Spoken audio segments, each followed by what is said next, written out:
Hola a todos, mi nombre es Camilo Guerra. El día de hoy estamos con el jefe Camilo Valderrama.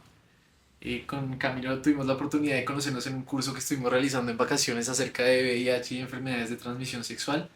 Y la idea de hoy es hablar un poco acerca de la población LGTBI, cuáles son las problemáticas que presenta esta población en la actualidad y cómo podemos nosotros educar al personal en salud y pues, en nuestro caso al personal médico. El jefe Camilo nos va a contar un poco ahorita de su experiencia. Estuvimos como muy interesados por la forma en la que hablaste durante ese curso y por eso pues queremos que en esta oportunidad pues toda la gente que vea esta entrevista se pueda llevar pues todas esas enseñanzas. Entonces inicialmente me gustaría que nos contaras un poco acerca de ti, qué estudiaste, dónde estudiaste y a qué te dedicas. Vale, pues primero gracias por el espacio, es bien interesante. Segundo, esa palabra jefe me genera como un poquito de ruido. Sí, No sé, que da conflicto, ¿no te gusta? no, no es que no me guste, es que siento que a veces eso como que separa a Ok, la gente, ¿sabes? Por ejemplo, no me gusta estar en un servicio y que las personas que son auxiliares de enfermedad me digan jefe porque me sienten como por allá arriba y pues no. Igual pues yo estoy recién graduado y toda la vaina, entonces pues no, tenaz. Pero bueno, yo soy Camilo Valderrama, enfermero de la Nacional. Em, Desde antes, desde que inicié el pregrado, empecé como a interesarme por todos estos temas del trabajo en salud, pues con enfoque de género. Me vinculé a un voluntariado con una organización de base comunitaria que trabaja con derechos sexuales y reproductivos para población LGBT. Y ahí fue como cuando empecé a encaminar la cosa y cuando empecé como a adentrarme un poquitico más en el tema. Y así fue que empezó todo. perfecto. Actualmente, ¿a qué te dedicas? ¿En qué trabajas? Es de la misma ONG, o bueno, organización de base comunitaria. Lo mismo en consulta y también en terreno, pues con población LGBT. En eso trabajamos todo el tiempo. ¿En qué consiste tu trabajo en sí? Pues son muchísimas cosas. Igual digamos que el trabajo como un jefe de enfermería es desde lo asistencial hasta lo administrativo. Ujú. Entonces nosotros tenemos que lidiar todo el tiempo con no solo la consulta en sí, como tener ahí pacientes y todo, sino pues también detrás de eso todo lo que implica construir la estructura de una entidad, de lo que sea que fue incluso lo que me pasó, porque donde trabajo tuvimos hace más o menos un año la inauguración como ya del centro de salud donde estamos operando, entonces pues yo estuve ahí como en el proceso de construir protocolos y todo eso, entonces desde ahí también hay mucho trabajo, pero el día a día es más que todo en terreno y en consulta con personas que vienen con situaciones en su salud sexual, su salud reproductiva, personas que hacen parte de los sectores LGBT, también trabajadoras sexuales. Ahorita pues también por todo el proceso que llevamos de migración, pues con migrantes que estén en estado irregular, que todavía no estén regularizados en el sistema de salud, pues trabajamos con eso. Consultas de salud sexual y salud reproductiva, tomas de muestras, citologías anales, cervicales, bueno, ahí tenemos un montón de trabajo. Eso es básicamente el día a día, como en términos muy generales. Perfecto. ¿Cómo ves tú a los médicos en general con los que has tenido la oportunidad de compartir? ¿Qué tanto conocen y qué tanto desconocen acerca de estos temas? Hmm. Hablándolo específicamente de médicos, digamos que sí, sí falta un montón. Falta un montón en muchas cosas porque, claro, nosotros salimos, o sea, la mayoría de profesionales de salud salimos del pregrado siendo muy claros en lo que tenemos que hacer en cuanto a clínica. Pero pues a veces por ser muy buenos en clínica dejamos de lado el hecho de que estamos trabajando con personas. Entonces sí he como tenido la oportunidad de encontrarme con profesionales de medicina y de enfermería y otras carreras que no entienden un poco el cómo llevar un diagnóstico y aterrizarlo en una persona, sino se quedan ahí en esa parte patológica y solamente se enfocan en eso. Entonces es bien interesante llegar al punto como de todo el proceso de enseñarles cómo tratar a una persona y también pues es un tema que no se toca en pregrado, ¿no? Entonces cuando uno se enfrenta a una consulta, afortunadamente, pues por lo general tenemos profesionales que ya tienen experiencia con eso, pero pues también nos ha llegado personas que no saben nada, entonces es como enseñarles de cero y tener una carrera express con el paso del tiempo y aprender con los errores. Nos hemos encontrado mucho con eso, como médicos que llegan y no saben cómo diagnosticar, no sé, un VIH, un sífilis o algo así, pero no saben cómo llevar el tratamiento, no saben cómo sirven los controles, todo eso que pues es lo que a uno le va enseñando ya a la escuela del trabajo. Sin duda. Durante tu práctica, ¿cuáles crees que ¿Qué son las principales preocupaciones con las que llegan estas personas? Ush. En este caso particular, digamos que em, primero uno se estrella con la realidad de personas que vienen de un sistema de salud donde todo el tiempo los han discriminado. Por X o Y razón, no les dan las atenciones que merecen. También a veces como que no tienen muy en cuenta lo que la persona está viviendo, entonces lo pasan por encima, como que llegan con ese miedo de, ok, otra vez me estoy enfrentando a un lugar donde va a haber profesionales de salud, que no sé cómo me van a tratar, no sé cómo va a ser todo el proceso, entonces eso es lo primero que llega a consulta. Ya después de eso es enfrentarse como al contexto de cada persona, porque aquí no solamente es el yo tener un paciente y atender a un paciente, sino detrás de ese paciente hay todo un contexto.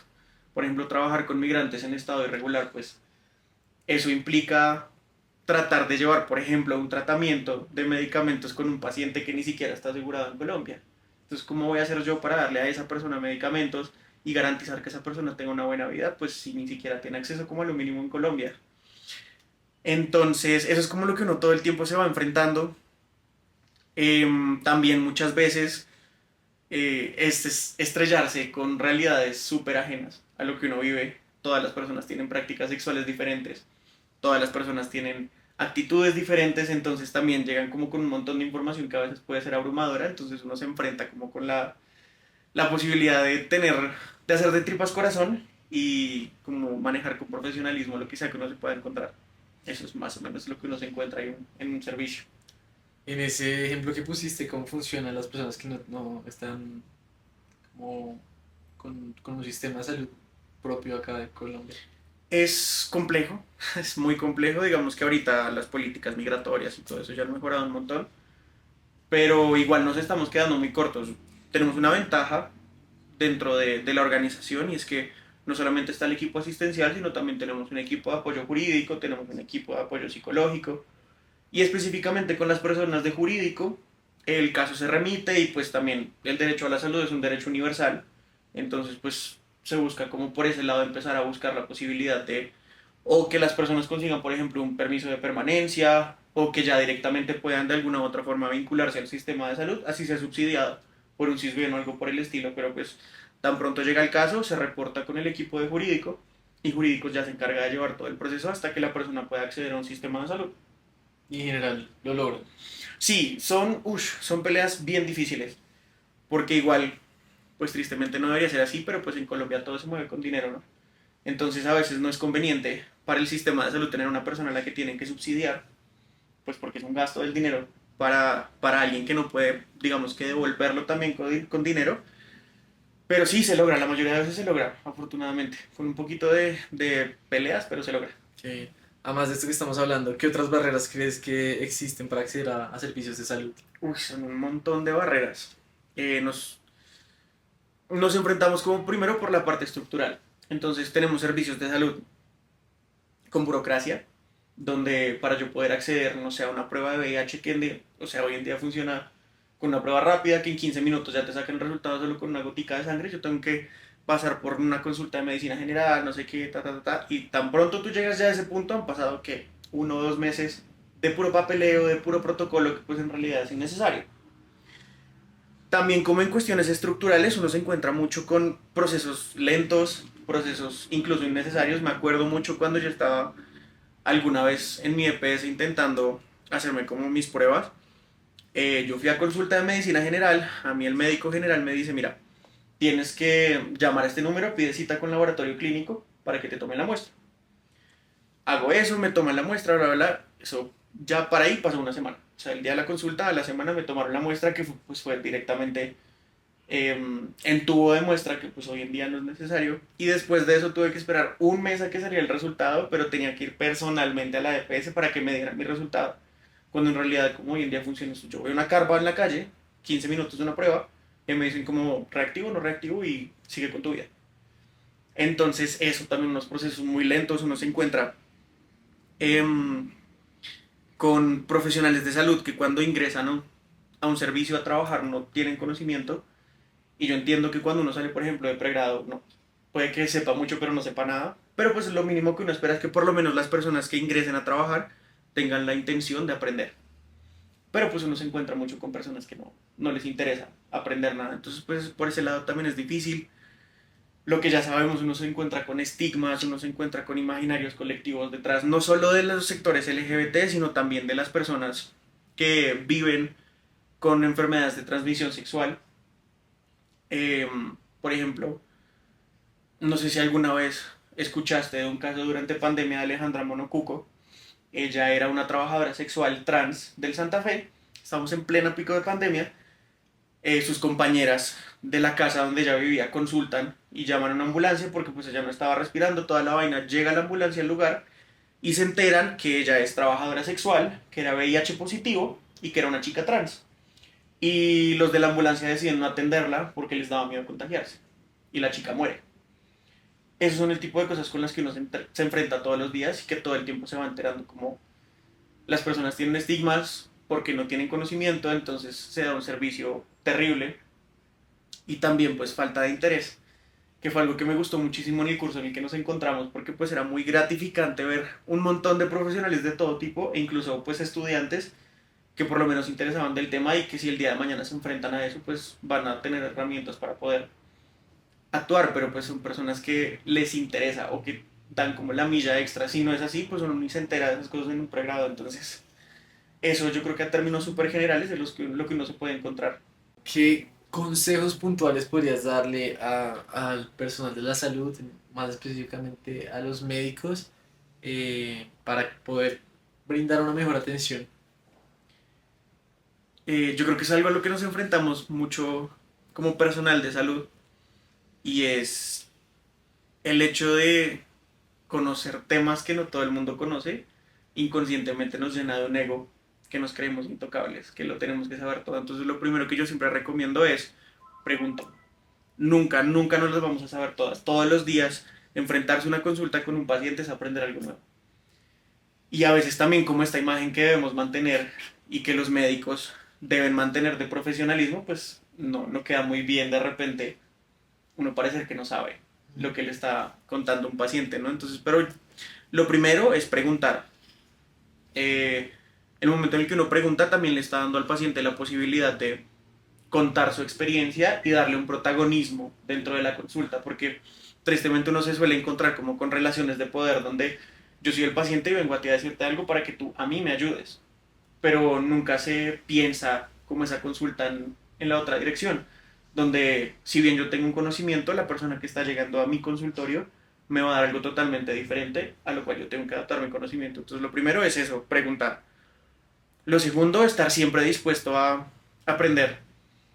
Em, Sabemos que en el área de la salud las investigaciones y la epidemiología y todo el trabajo investigativo en general que hay detrás de lo que hacemos en nuestro día a día es importante, pero si nunca las personas muestran interés por incrementar ese conocimiento específicamente en enfermedades de transmisión sexual, en el trabajo con sectores sociales LGBT, pues nunca vamos a tener como fundamento científico que igual hoy en día existe, pero no se habla de eso.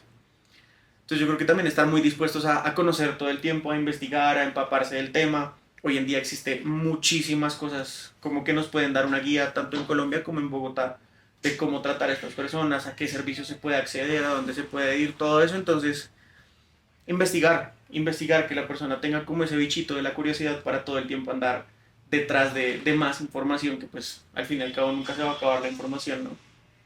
No. Dentro de la consulta, ¿cuáles son esas estrategias que tú usas para hacerla más fluida, más amena para el paciente? Digamos que uno tiene una ventaja, entre comillas, y es que es más fácil cuando las personas consultan y saben que de alguna u otra forma uno puede llegar a empatizar con eso. Porque claro, yo todo el día me enfrento con personas que hacen parte de los sectores LGBT y yo hago parte de los sectores LGBT. Entonces, claro, las experiencias que yo he vivido de alguna u otra forma las puedo entender un poquitico más con lo que me están contando. Entonces, hablar sin tabúes, hablar así como nosotros decimos acá, el son quitado, como es muchísimo más fácil e incluso lo he vivido cuando llega a una consulta a un paciente, yo le digo como, mira, el sexo anal funciona así, esto es un lubricante, esto es que tenga sexo anal, esto es que tal cosa, porque pues es lo que uno vive, ¿no? Y también como no estigmatizar el sexo, porque pues también vivimos en una sociedad muy conservadora, donde es un tema que no se toca y si se habla de eso es como terrible, sino empezar a ser un poquitico más abierto con el tema y de nuevo preguntar. Cuando uno le pregunta al paciente e indaga sobre la vida sexual de ese paciente y la vida en general, como que ahí empieza también la motivación y la persona a sentirse escuchada. Y en el momento en el que se sienten escuchadas, también empiezan a soltar información, empiezan a ayudar un montón, empiezan a cooperar. Eso yo creo que puede ser lo fundamental. A mí me sirve mucho también tener como recordatorios por ahí, porque pues, igual es un montón de información la que uno tiene en la cabeza y no se va a acordar de todo. Es muy bueno tener recordatorios. Yo les comentaba, por ejemplo, cuando estuvimos en el curso, que uno en este ambiente de los sectores LGBT y de las infecciones de transmisión sexual se encuentra mucho con el chemsex, como con estas prácticas sexuales donde hay drogas de por medio. Entonces, existen herramientas de, ok, qué drogas se pueden combinar, qué drogas no, pues uno tiene esa información en la cabeza todo el tiempo y contar con esas herramientas que están en internet, que existen hoy en día, también es súper fácil como para poder empatizar con la persona. Ah, ok, tú estás viviendo esto, pues averiguo y ya, y uno empieza a indagar, indagar. Eso. Genial, chévere. Hablemos un poco del lenguaje en toda esta práctica. Uno de los ejemplos que me causó mucho interés y que nombraron en el curso fue uno que nombró otro jefe acerca del 24X, ¿no? Que el paciente se quejaba diciéndole, ¿cómo pretende usted que yo pueda abrirme con usted si usted ni siquiera es capaz de nombrar mi enfermedad por lo que es, ¿no? ¿Cuál es tu opinión acerca de eso? Hablemos un poco entonces pues de todos estos términos que se usan para hablar de enfermedades, el P24X, algunos que se han ahora también retomado y otros que se han dejado de lado, como el término de cirrosis, y también hablemos un poco del lenguaje inclusivo, ¿no? Que siento que es otra cosa que está ahorita muy en boom con todo lo de y tratar y la inclusividad en general, ¿no? Con todo lo de las películas de Disney, que incluso las personas se quejan porque dicen que ya es como que están forzando esa parte, ¿no? ¿Cuál es tu opinión en torno a eso? Ok, vamos por partes. Sí. Con el B24X es algo que tenemos que empezar a dejar como en el pasado. O sea, el simple hecho de referirse a una persona como B24X ya le está quitando su condición de humano. Primero porque es un lenguaje que solamente entendemos las personas que estamos en el medio de salud y también es un poquito ligado a lo que te decía ahorita sobre el ego.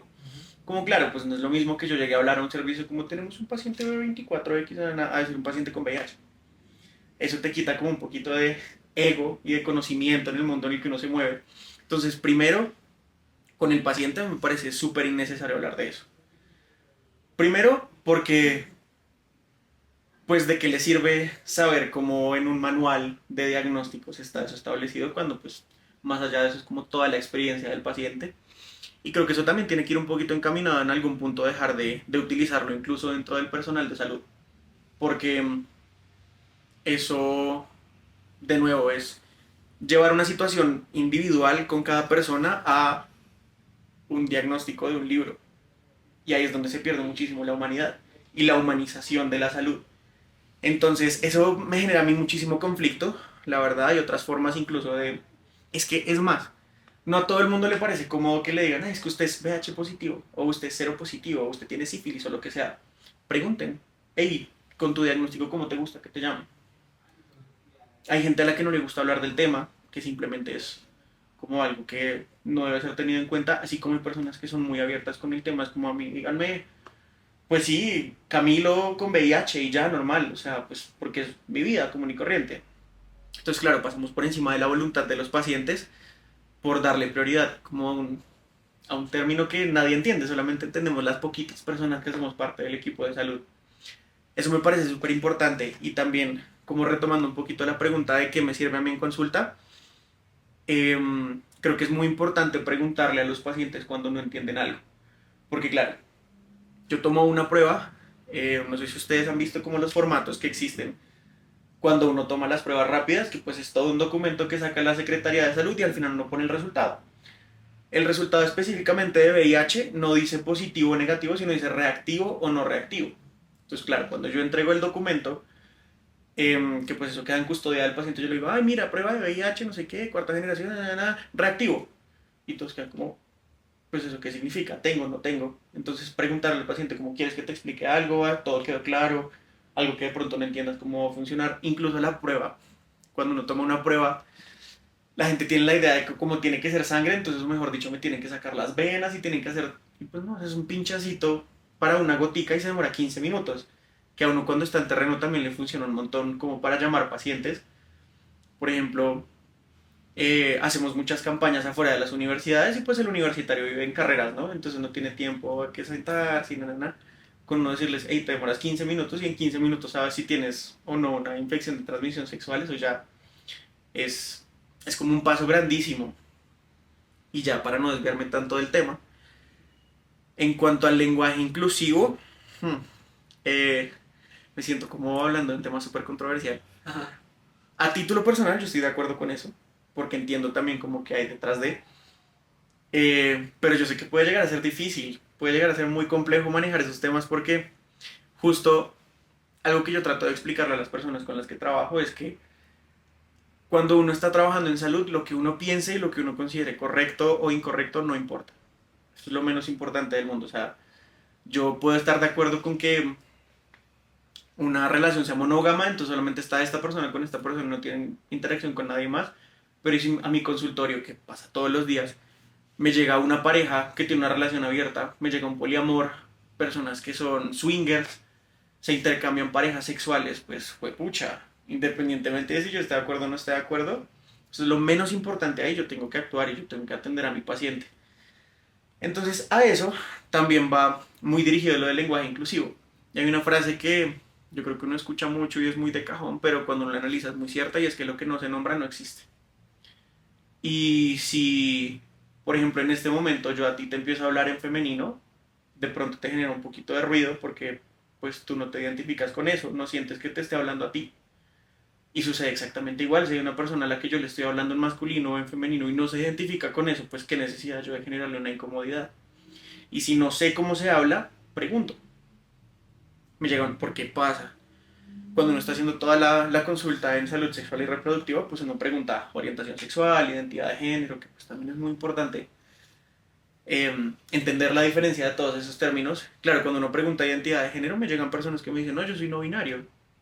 Ok, entonces ya entiendo que a partir de ahí debo empezar a hacer ciertas preguntas, como listo, ¿cómo quieres que me refiera a ti? ¿Cómo te llamo? No, mi nombre es Francisca, ok.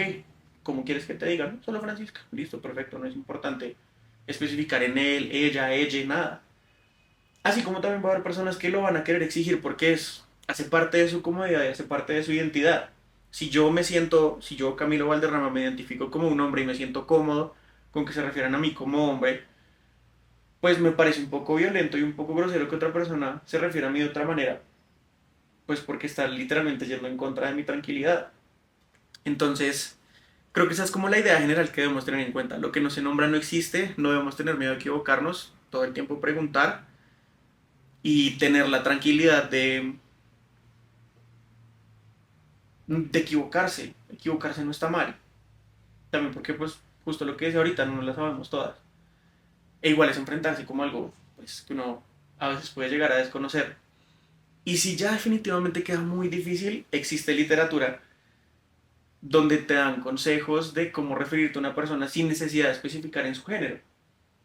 Donde puedes hablar no de un lenguaje inclusivo, sino de un lenguaje neutro.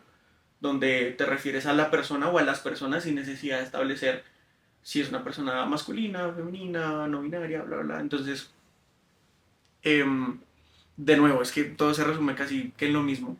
Investigar. O sea, si es algo a lo que tú te enfrentas todos los días, que incluso con el paso del tiempo va a ser más frecuente en las consultas y va a haber más problemas con eso si la gente no se educa, pues, carajo, si yo no sé, pues busco y leo. Si pude leer sobre cómo funciona el cuerpo, sobre qué semiología, anatomía, fisiología, pues puedo sentarme a leer un documento donde me dicen cómo puedo hablar sin ser grosero. Y ya, ese es mi pensamiento, como pues igual respetar la dignidad de la persona y la tranquilidad de cualquier persona. De acuerdo. Y en torno a la inclusión forzada, si lo ves así, Ush, Yo creo que un poquito sí y un poquito no. Porque hay algo que sucede dentro de los documentos y lo que existe de investigaciones en temas de género. Algo muy particular que sucede y es que la gente, por el afán de querer presentarse como desde un punto de vista inclusivo, llegan incluso a exotizar las cosas. Donde ya no solamente estoy... Ejemplo que... Como las películas de los autistas, que los muestran así Exacto, todos. que como si fuera la persona más impedida del mundo, como si realmente no supiera qué es lo que hace, no puede hablar, y no es cierto, o sea, justo llega a eso, como es tanta la desinformación que cuando quieren meter esos temas se van al otro extremo y termina siendo una cosa súper extraña. Entonces, yo creo que te voy a poner un ejemplo que de pronto es un poquitico más para aterrizar en la realidad. No sé si has visto Sex Education, la serie, No la he visto, la he escuchado. recomendada, es muy buena. Pero, aún queriéndola un montón y me gusta mucho, al inicio, creo que son 4 temporadas, si no estoy mal. Las primeras temporadas era muy tranquilo ver cómo de repente incluían a un protagonista que es negro y es gay. Y entonces hace parte de una casa religiosa y que es una realidad a la que se enfrenta todo el mundo. Pero ya al puro final, la última temporada, uno se encuentra, es como los protagonistas entrando a un colegio como si fuera otro mundo donde todo el mundo es vegano y cree en los chakras y todo el mundo es pansexual y es como, pues tampoco. O sea, está bien que tú incluyas esas cosas, pero no lo hagas ver como si fuera algo totalmente diferente y apartado, porque justo lo vuelves algo exótico, como algo interesante, como si fuera entretenido para el público. Entonces tengo mis reservas con eso. Creo que hay Sí, límites, igual para todo hay límites. interesante. Otra enseñanza que me llevé del curso y que me gustaría que profundizaras tú en esa idea es acerca de las prohibiciones que uno tiene muchas veces en consulta con los pacientes. Y es que a mí me parecía muy interesante escucharlos a ustedes hablar, que había diferente personal de salud en ese curso, porque hablaban de cómo hay que llegar con el paciente a un punto medio. Y eso es algo que siento que en la práctica no se ve tanto, ¿sabes? Como que usted dice, usted sufre de esta enfermedad y tiene que tomarse esto y si no se lo toma, esto es lo que va a ocurrir. Me parecía muy interesante cómo lo nombraban con esta parte de las prácticas sexuales, ¿no? Como, listo, si quieres realizar eso, entonces realízalo, pero ten estas consideraciones, eso me pareció muy interesante, si puedes profundizar en eso. Sí, digamos que como personal de salud caemos mucho en el error de tener la verdad absoluta y desconocer la realidad de cada persona. Entonces, como para ponerlo en términos un poquitico más claros para las personas en general que somos de salud, a uno le llega, no sé, una persona con hipertensión o con antecedentes de hipertensión, no sabe que el tabaquismo es un factor de riesgo para desarrollar hipertensión. Pero pues si estamos hablando de una persona que lleva 30 años fumando, con que vaya a una consulta de 20 minutos y yo le diga, no fume, no va a dejar de fumar. De acuerdo. Entonces ahí es donde entran como esos espacios de conciliación con los pacientes, donde ni yo desconozco la realidad de mi paciente, pero tampoco el paciente como que se limita a hacer lo que se le da la gana, sino pues también es un poco receptivo o receptiva con lo que uno le está diciendo en consulta. Y ya hablándolo en cuanto a términos y a prácticas sexuales, digamos que si bien a mi consultorio o pues a los espacios en los que yo he estado llegan muchas personas que son heterosexuales, tienen como relaciones tradicionales y todo eso, la mayoría de los casos no están así. Y me acuerdo mucho que yo les ponía como unos ejemplos de prácticas sexuales e incluso el doctor que nos estaba dando el tema como que abría los ojos de, uy, eso en realidad pasa, porque yo les hablaba de, en el mundo gay o los hombres que tienen sexo con otros hombres, existen muchas prácticas que son muy riesgosas. Entre esas, por ejemplo, existen los saunas, existen los cuartos oscuros, que incluso creo que el doctor fue el que me preguntó cómo venga, cómo así que cuarto oscuro. Alguien me preguntó y yo sí, o sea, es un cuarto donde no hay luz, entran muchos hombres desnudos y tú puedes tener sexo con la persona que quieras, con preservativo o sin preservativo, pero puedes tener sexo y no sabes quién fue. Y de primerazo eso suena como muy impactante, ¿no? Como, "Ay, Dios mío, cómo a la gente se le ocurre meterse a esas cosas", porque uno es consciente del riesgo que hay detrás de. Pero pues también hay que entender que la sexualidad es algo muy personal. Entonces ahí es donde uno empieza como a trabajar esto que uno mucho escucha en el pregrado, pero poco aplica sobre la reducción de riesgos y daños. Si yo sé que, siguiendo con el ejemplo a mi paciente, un hombre joven al que le gusta ir a los cuartos oscuros, no sé, una vez a la semana o de manera muy rutinaria, y yo sé que le gusta tener relaciones sexuales sin condón, pues ofrezcamos otras alternativas. La única solución no es el condón. Lo ideal es que todo el mundo utilice condón, ¿no? Pero pues si ya sé que esta persona está reacia y que definitivamente no lo va a hacer, pues busquemos otras opciones, como que el PrEP. Listo, entonces ofrezcámosle a nuestro paciente la posibilidad de, mira, existen unos medicamentos donde tú estás mitigando el riesgo por lo menos de contagiarte de VIH, que sabemos que es algo crónico, algo que no tiene cura al día de tal, tal, tal. Y yo empiezo como a ofrecer un poquitico más de opciones, sin negar pues la realidad en la que está mi paciente. Es difícil, sí, muy difícil, porque a veces pues son personas que simplemente asumen unos riesgos tenaces que por más que uno quiera evitarlos, pues van a estar presentes. Por ejemplo, personas a las que les gusten prácticas sexuales relacionadas con la sangre, son personas a las que les gusta cortarse, a las que les gusta intercambiar sangre, pues sabemos que es un fluido de contagio directo, ¿no?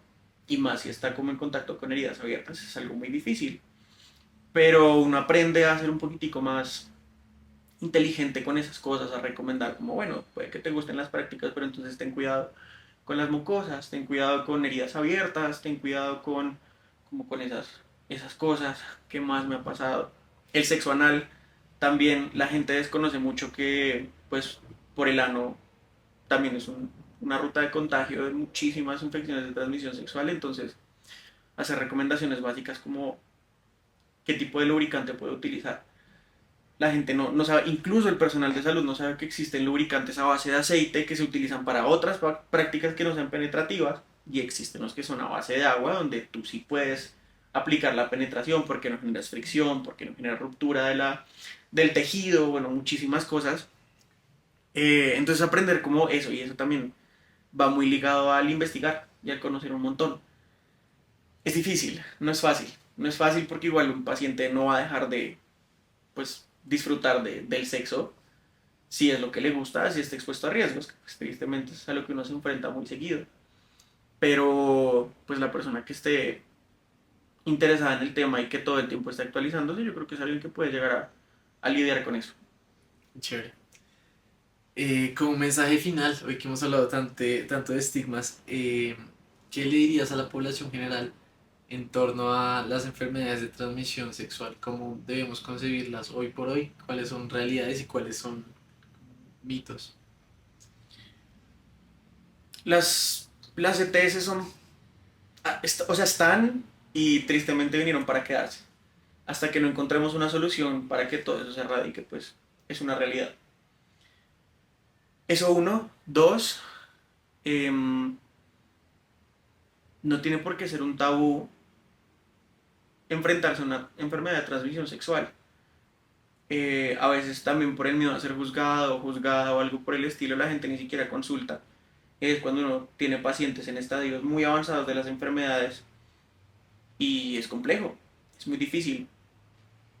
También el educarse, me parece importantísimo que todo el tiempo la gente esté buscando opciones, esté mirando si existen las instituciones y si existen los lugares donde uno se puede informar, pues hacerlo.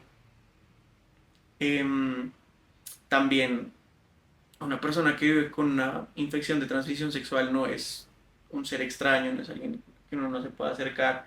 Otra vez, pues recordando lo de Alejandra Monocuco, es como, pues es una persona que tiene una dificultad respiratoria, ¿por qué no la tocaron? ¿Por qué? O sea, ¿por qué el hecho de yo entrar en contacto piel con piel contigo ya va a ser un problema para no voy a tener VIH, me voy a morir? No.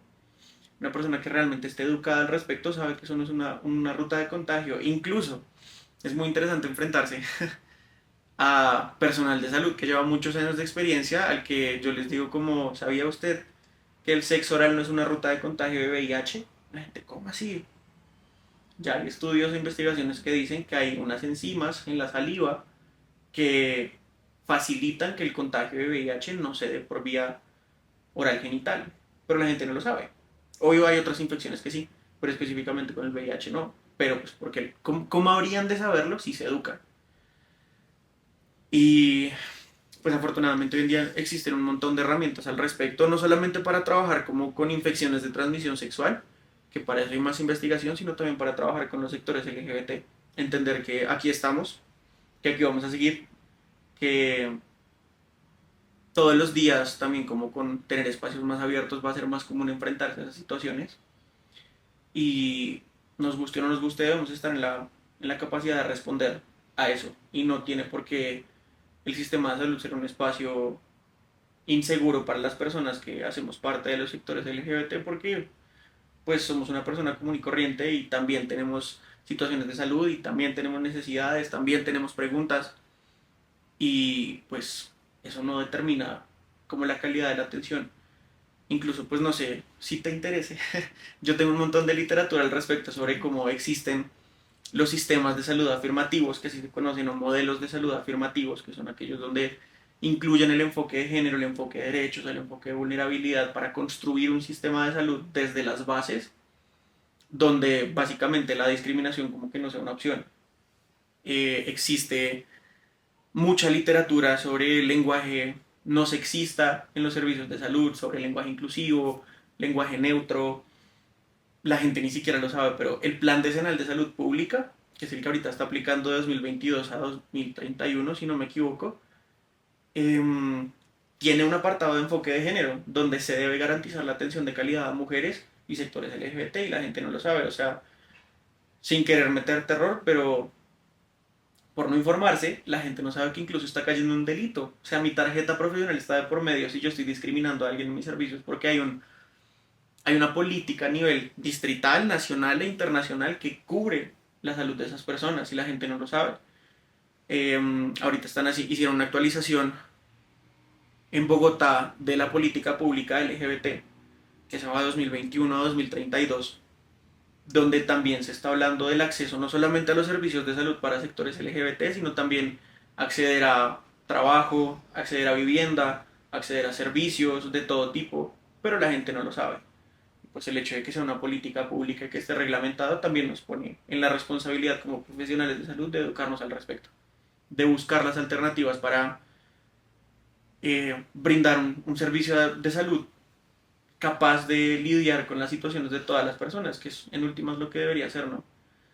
Eh, eso, yo creo que eso es lo que, en lo que se puede resumir todo eso, que es una realidad, es a lo que nos vamos a enfrentar, no va a dejar de existir y nuestra responsabilidad no es hacernos los de las gafas, sino realmente asumirlo con profesionalismo y con ética y con moral y estar en la capacidad de asumir esas responsabilidades, vengan como vengan, así uno no quiera. Yo creo que eso es en lo que uno puede llegar a resumir toda esta charlota. Muy chévere, Camilo, listo. Eso sería todo. Muchas gracias por tu tiempo, Camilo. A ti.